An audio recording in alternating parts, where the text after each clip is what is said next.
Jams from Jams Munch Bunch here on Jorvik Radio. We are recording this live from the Leeds Festival on Saturday. This is Sunday morning. You're listening in, and I'm delighted to say that I'm joined by Seb Lowe and his bandmates Kate, Ben and Joel. Not long after they absolutely smashed it on the Leeds Festival stage this morning. So morning to you all. Morning.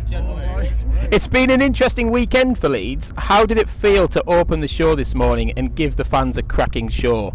Who wants to go with that? Oh gosh. All right. Well, yeah, it was out of this world. I mean, it was a bit. Obviously, we've had the weather, so it was a bit sort of all over the place. Didn't really know where we'd end up, but where we did was great. People showed up. The tent was full. It was a great atmosphere. Yeah, just really sort of energising is the word I'd use. Mm-hmm. Anyone else? Any other thoughts? Yeah, just loved it. Yeah. It's quite scary going into it. We were like, didn't really know what to expect. But everyone showed up and it was just amazing. Loved it. I had the best morning.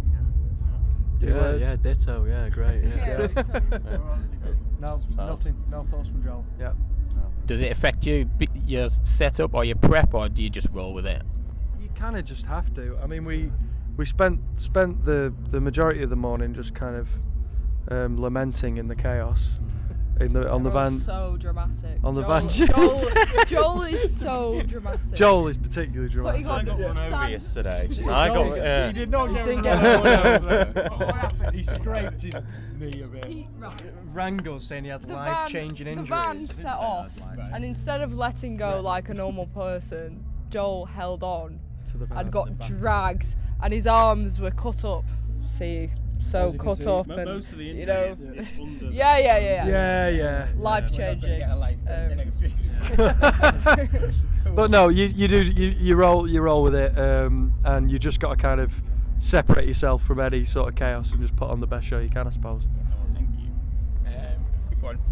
Fans of this show won't have heard much of your catalogue on air because of the sweary nature of your songs. We're 9 till 12, but anyone who listens to them will see that you have a lot of important messages to share. For example, in one of my favourites, 5,168 Days. Yes. Did you set out to write songs with these kinds of messages, or has it just evolved over time? I think, I mean, I've been writing songs a short while, not ages, but I think when I first sort of started, and I'd always written words.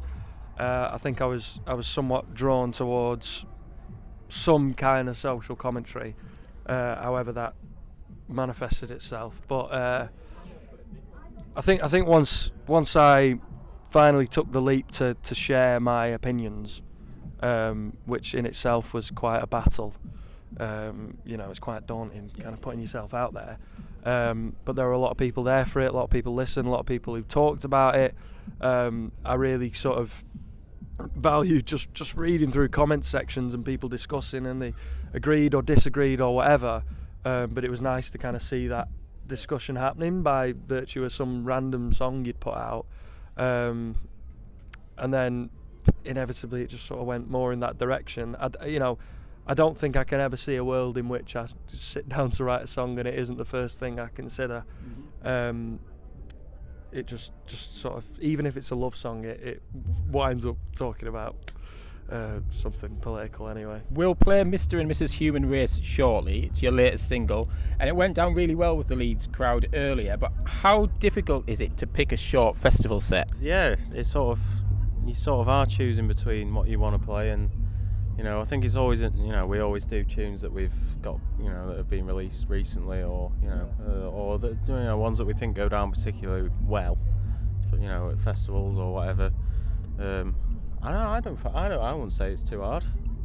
I think we're all right. It's getting harder. I think it's definitely getting out. The more tunes we've got and we've got out, the harder it's getting.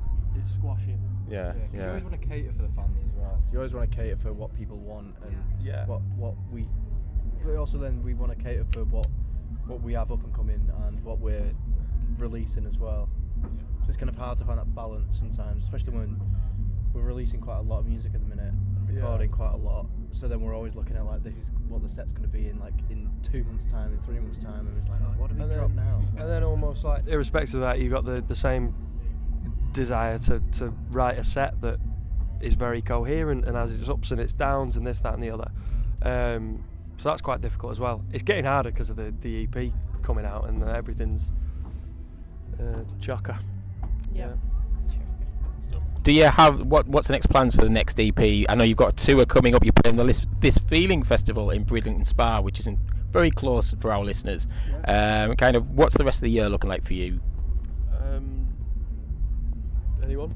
Kate? I'll take it. Tell us one. Yeah, so we got Rock and Roll Festival next week. Rock and Roll Circus. Rock and Roll Circus Festival. We got Is that right? Shore Park tomorrow. Oh God, yeah. We got Within Shore Park tomorrow. Then we got Rock and Roll Circus. Then we've got This Feeling by the Sea. Yeah. And then I think the next thing's the big tour. So we've got tour, yeah. obviously we've got 11 dates. 11 dates. Can you rattle them off? I can rattle them off. I'm pretty this sure. for Joel before Right. and he I think Nottingham, Oxford, Sheffield, London, Liverpool, Brighton, Cardiff, Edinburgh, Dublin, Belfast. Oh, and Neighbourhood Festival in Manchester. That was good, wasn't it?